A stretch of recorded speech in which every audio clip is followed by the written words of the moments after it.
Okay, the date is October 2nd or 3rd, and it's of 2020.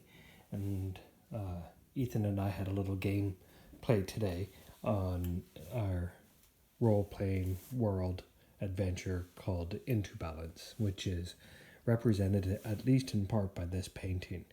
And so the painting will change in a moment here, but I just wanted to sort of document where it is, and I'll tell the story of what happened in the game while I sort of scan over the painting. Um, the group had just met Ethan, the new character, who has arrived in this world from another dimension, from another world, through a portal, and his entrance into our world, into balance, um, coincides with what happened around the time of the devastation. He was also creating a portal in his world to be able to transport objects to solve a problem. Anyway, he came into the world, so the party had just met up with him. They decided to join up. A good affection has already started between Quagard and Ethan, and Ethan knew where they could find diamonds because that's what they were there for.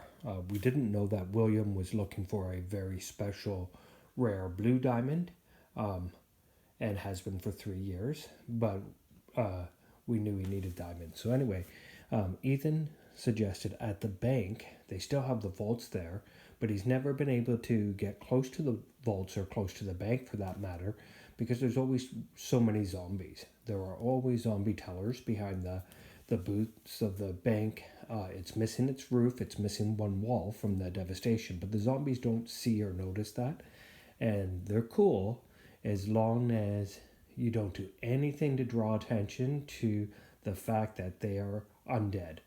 At which case things get very dicey. So anyway, they went to the bank.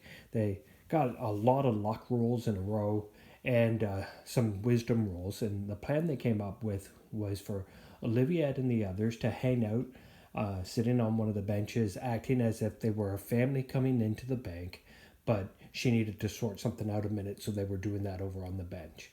And William went up to a teller, and first they had to go to an old arcade to find tickets, because William knew he needed something that looked like a deposit slip for diamonds in the vaults that he could give to the teller and tell her that he wanted to extract his diamonds. And so they found a machine. They got lucky finding that in a old arcade, and then they brought the tickets, and their plan worked flawlessly.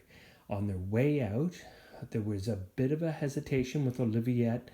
And oh yeah, the fact that she had spent that time doing all that sorting but not gone to a teller made some of the tellers uncomfortable, and feel like something weird is going on. Maybe the fact that there's no roof or walls, and so they made a luck roll and they just squeaked by. So there was a bit of a disturbance, but then they played it cool. They just continued walking, and the disturbance went away. So anyway, from there they got a car, and the car, the car, again, luckily, just happened to be full of gas. It was Ethan's. He's got some more gas at home, and he lives in Survival Village, and so he's got sort of like a stash of stuff there, and there's fuel there, and there won't be enough fuel to make it all the way, I don't think. Oh, no, no. They've got to go all the way to Lucky Volcano, which is the other side of the continent. They don't have enough fuel for that. They can get a bit of Ethan's fuel when they get to his bunker, and they've got a couple other places that they might be able to trade diamonds for fuel for. But as they were crossing the desert, they had an unlucky break, and a hose came off on the radiator system of the vehicle. It was quite lucky that that's all it was. Ethan didn't know how to fix it. William made an intelligence roll and was able to figure it out, but they needed to use up all the rest of their water supply to fill up the radiator tank, like literally not a drop left. and they are in the desert, so we don't know how that's going to play out yet. And that's where we left it. They got the car repaired, but in the process, there was, Williams working on the vehicle, a big giant mutant scorpion came by. Whew. Good thing Ethan had a gun with 2 bullets in it. He fired both shots. They both hit, but neither did a lot of damage. One hit the tip, near the tip of the tail, where there's quite a bit of armor, and so it did a little bit of damage, but it mostly glanced off. And another hit it a bit more in the body, gave it a bit more damage. Scorpion came, and Quagert had been daydreaming and was caught between the group and the Scorpion. So the Scorpion went right after Quagert.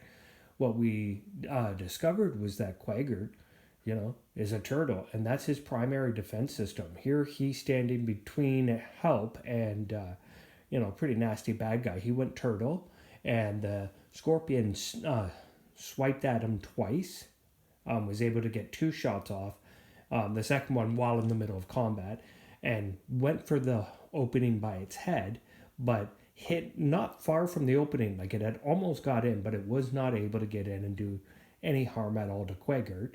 And in the meantime, Oliviette came and smashed it on the side with a hammer.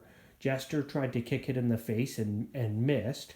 And the second time, Jester tried again with a leaping kick to the face and missed so badly she landed on her back and actually took some damage from the fall.